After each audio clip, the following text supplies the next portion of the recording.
Agora, na página 151, a gente vai entender um pouquinho melhor a nossa história. Então, para isso, a prof vai reler um pedacinho para vocês, tá bom? Então, preste muita atenção. Começando pelo título, O Príncipe Ram ou Henrique de Ferro. O que quer dizer isso, pessoal? É que essa história é conhecida por dois nomes diferentes. Tem gente que conhece ela como Príncipe Ram e tem gente que conhece como Henrique de Ferro, tudo bem? Então, se você escutar um nome ou outro, você sabe que estamos falando dessa história. Como eu já tinha falado, essa história é dos irmãos Grimm. Esses irmãos nasceram na Alemanha lá no século XVIII.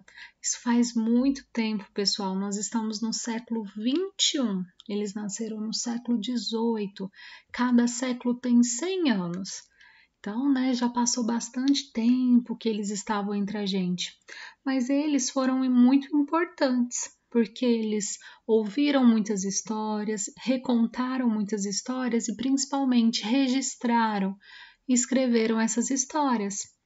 Outras eles inventaram ou modificaram, mas até hoje a gente se diverte com as histórias dos irmãos Grimm.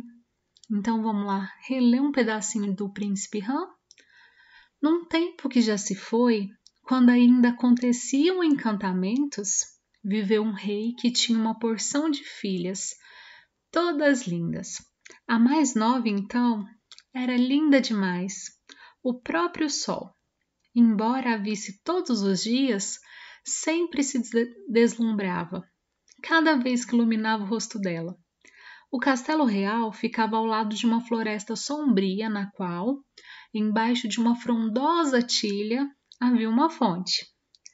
Em dias de muito calor, a filha mais nova do rei vinha sentar-se ali, e quando se aborrecia, brincava com sua bola de ouro, atirando-a para cima e apanhando-a com as mãos. Uma vez, brincando assim, a bola de ouro, jogada para o ar, não voltou para as mãos dela. Caiu na relva, rolou para a fonte e desapareceu nas suas águas profundas.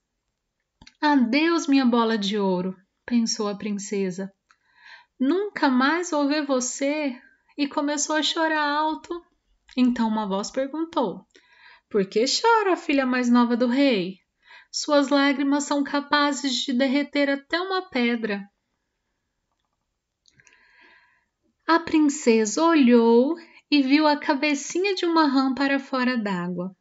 Foi você que falou, bichinho dos charcos?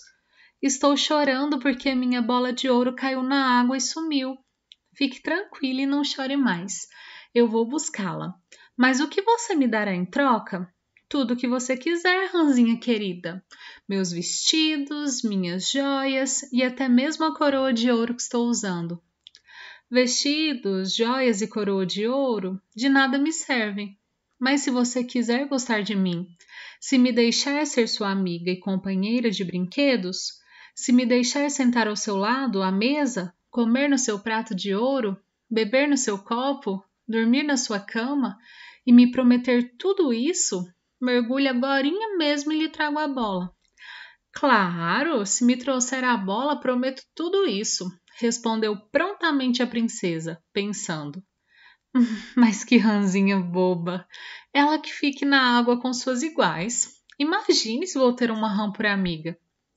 Satisfeita com a promessa, a rã mergulhou e depois de alguns minutos voltou à tona trazendo a bola. Jogou-a na relva e a princesa, feliz por ter recuperado seu brinquedo predileto, fugiu sem esperar a rã.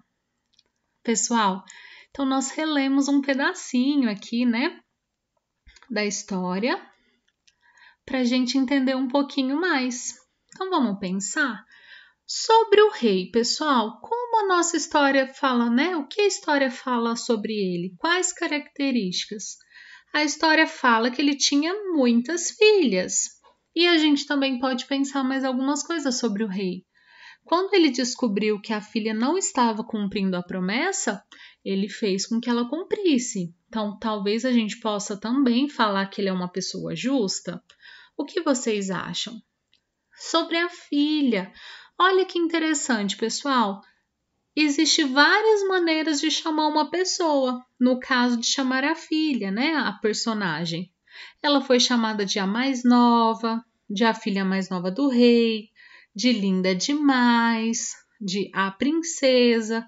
Isso é muito importante, porque quando a gente vai escrever os nossos textos, para a gente não ficar repetindo a mesma palavra.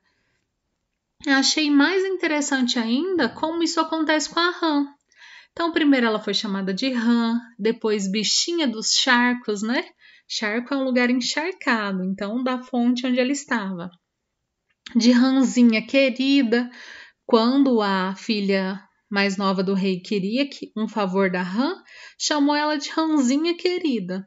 Depois, quando ela já tinha ido buscar a bola, chamou ela de rãzinha boba. Então, olha, como a gente escolhe uma palavra, a gente muda totalmente o sentido do que a gente quer dizer, né? Então, é muito importante escolher bem as palavras, tanto para falar quanto para escrever. E vamos pensar um pouquinho no cenário, no local onde acontece a história. Acontece no Castelo Real. Esse castelo ficava ao lado de uma floresta sombria, no qual, embaixo de uma frondosa tilha, havia uma fonte. Então, a prof trouxe aqui para vocês uma tilha só, para vocês conhecerem como é essa árvore. Olha o tamanho, olha a quantidade de folha que ela tem. Imagina uma floresta de tilhas, um monte de árvore dessa. Por isso que ia ficar sombria, né? Porque as copas das árvores, que é a folhagem, ia deixar escurecido o ambiente, né? E embaixo de uma dessas grandes árvores tinha uma fonte bem grande, porque se fosse pequenininha, a princesa conseguiria pegar a própria bola, né? Mas ela precisou de um favor da rã. Então, eu acho que essa fonte também era bem grande, né, pessoal? E assim a gente entende um pouquinho melhor a história. Imagina, porque essa história, as histórias que nós estamos lendo agora no nosso livro Ler e Escrever, elas são um pouco diferentes das que nós estamos acostumados, porque elas não têm figuras, né? Elas não têm ilustrações. Sabe por quê que a gente lê texto assim também? Para que a gente possa imaginar, ouvir a história e imaginar como será que é o ambiente, como será que está acontecendo, como é a princesa, né? Para a gente exercitar a nossa mente. E eu sei que vocês são muito criativos e vão conseguir imaginar essa história todinha na mente de vocês. Agora vamos responder uma pergunta? Essa é bem fácil, então vou deixar para vocês. Está falando assim: pinte o quadro que representa o início do conto O Príncipe Rã. Então, a prof leu para vocês o comecinho 2 vezes. Começa com era uma vez, há muito tempo, há muito, muito tempo, num reino distante, num tempo que já se foi, numa distante cidade ou uma vez. Pinte a resposta certa. Várias dessas aqui, né? Por exemplo, há muito tempo, há muito, muito tempo, num tempo que já se foi. Conta, né? Demonstra para nós que é uma coisa antiga, que é uma coisa de outra época, de outros tempos. Mesmo, né? Era uma vez. Então já demonstra que foi uma coisa que já aconteceu, que está lá no passado. Ou num reino distante, numa distante cidade, são coisas que estão distantes de nós. Então, esse comecinho demonstra para a gente tanto tempo, ou às vezes a localização, né?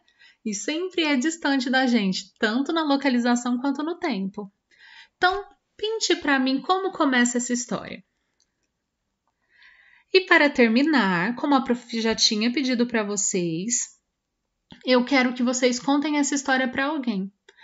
Ou o irmão mais novo, ou o priminho. Se não tiver um irmão mais novo, peça para a mamãe escutar a história ou para o papai, para ver se você entendeu e está contando direitinho, tá bom? Se fosse na sala, a gente ia fazer isso em grupo, né, coletivamente. Como não é possível nesse momento, faça esse esforço e conte para alguém. Muito obrigada por assistir e até a próxima atividade!